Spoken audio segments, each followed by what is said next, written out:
if someone were to murder Alex or murder me, they already murdered themselves in that action. They already bestowed the punishment upon themselves. We are simply completing the task. When you take another person's life, you already took your own life. I have concerns over things like the death penalty.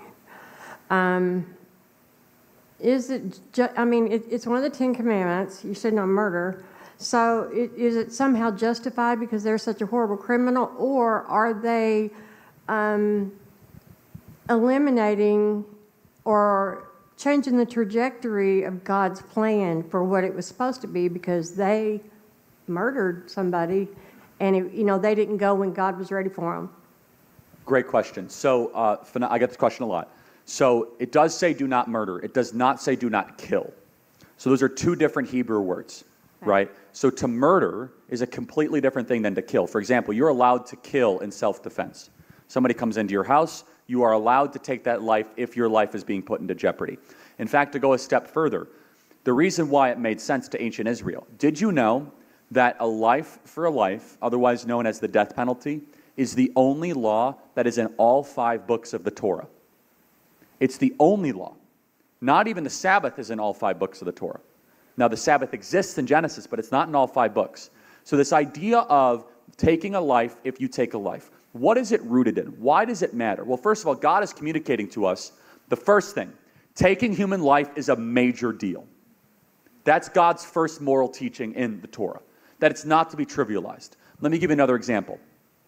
There's a law of the 613 laws of Judaism, of which we are not bound to the ceremonial law, which is one of them, that if an animal takes a human life, you must kill that animal. So it's like, okay, that's like, why do that? Well, what are you going to have, oh yeah, that's Lenny, he killed my uncle, and say hi. Like, you're going to keep that animal around? The only punishment imaginable for taking the thing that only we are made in the image of God. So if you take another image bearer's life, what could possibly be a just punishment for that? Well, according to the economy of God, it's that your life must also be taken. And according to scriptural theology, we are not taking that person's life. When you take another person's life, you already took your own life. I want you to think about that. If someone were to murder Alex or murder me, they already murdered themselves in that action.